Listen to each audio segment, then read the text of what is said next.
Chief Minister, following on from this press conference, you mentioned there that you were already looking at changes to the Tobacco Act and will continue to do that in light of the European Commission's recommendations. Can you tell us what specifically you're looking at? Well, you've seen some of the things that we have already done, and some of what we will do, I think, relates to some of the stuff we've already done. For example, we are restricting the places where you can retail tobacco.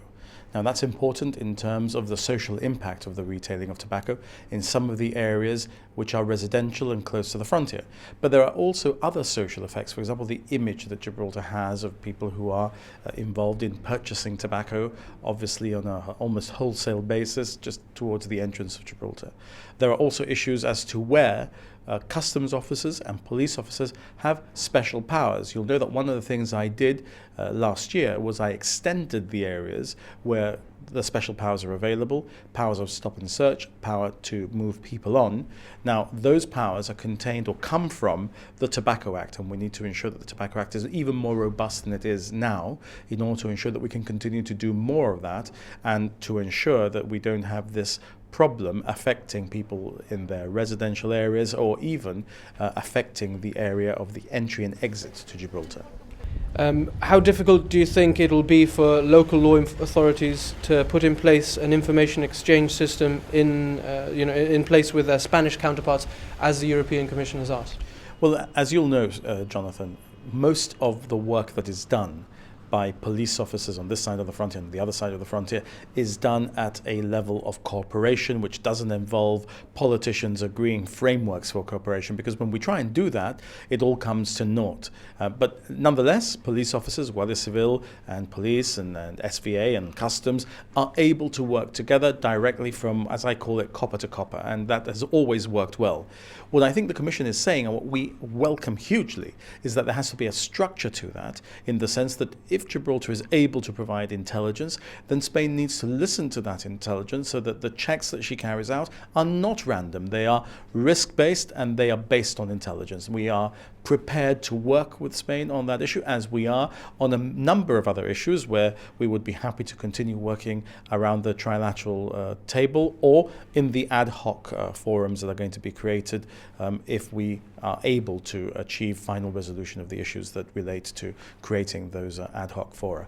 Now, if we do that, I think that will be hugely positive, not just from the point of view of what happens at Frontier Flow, but actually in institutionalizing the contact and demonstrating that there is goodwill on both sides to work together on these issues. Otherwise, you've got customs officers and police officers beavering away here, stopping people from breaching our tobacco laws and not being able to share that information with those on the other side who allegedly are trying to do the same thing. Although we all know that the reality behind these border queues is that they're completely and entirely politically motivated, and that the scale of smuggling, such as it may be, from Gibraltar into Spain of tobacco is completely de minimis compared to the smuggling that goes on into Spain through many of the other entry points. Notwithstanding, the European Commission has asked that the Gibraltar government consider implementing some checks of its own and that these should be risk profile led. How do you foresee that panning out? How soon might we see that happening? Well, to an extent, we're already doing that, because you see what I did when I certified the area near to the frontier, the loop area, as you might know it colloquially, as an area where customs officers and police officers could stop and search people, was in effect saying that they could carry out those checks. So I think we need to communicate that to the Commission. If they weren't aware of it, I'm sure they were from the information that we provided, highlight to them how it already works, and work with them to see how they would like to see it work if they think it's not already working as effectively as it should. So it's unlikely that we'll see a double check system where one is checked ostensibly for tobacco if one looks like he is suspicious of being a smuggler on the Gibraltar side as well as on the Spanish side? Well, I mean, what does a tobacco smuggler look like? Some of us might have an idea, actually, but I think it's important that what we do is not designed to in any way impede people's ability to transfer across the frontier freely, as we say should be the case. but which is led by intelligence, going to stop people who want to do things across that frontier which they shouldn't be doing, which are illicit. Now, we think we've already done a lot of that work, and therefore we don't need to set up a filter on exit. But of course, there is the possibility of setting up a filter immediately that we need to, and we have sometimes done so, if the police, for example, believe a crime has been committed and somebody may be trying to go to Spain, either with the proceeds of that crime, with a child they may be trying to kidnap, with a vehicle they may have stolen.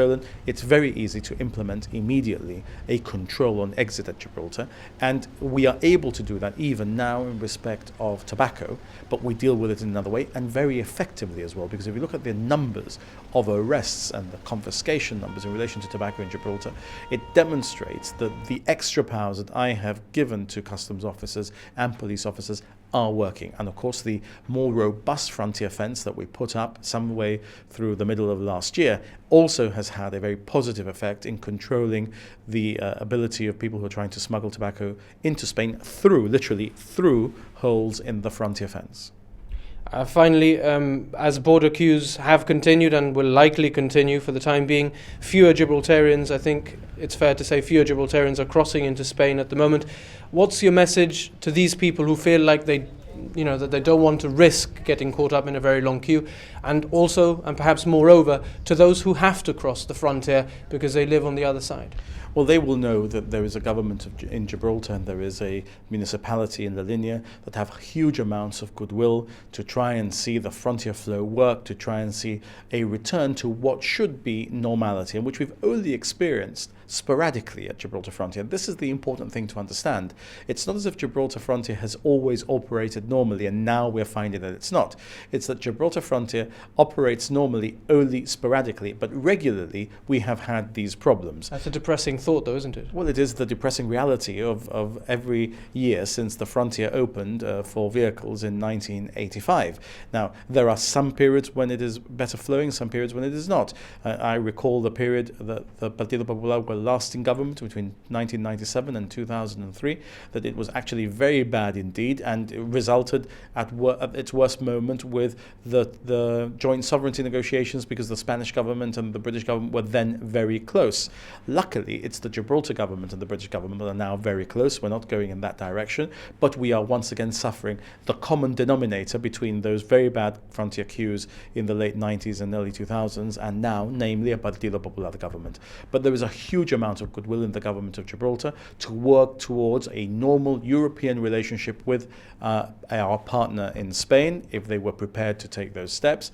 We are working already with the municipality in La Linea on a number of areas to try and ensure that the goodwill between people on both sides of the frontier is there and is not eroded by the incitement that there has been recently towards against Gibraltarians. This is a process. We have to work through it.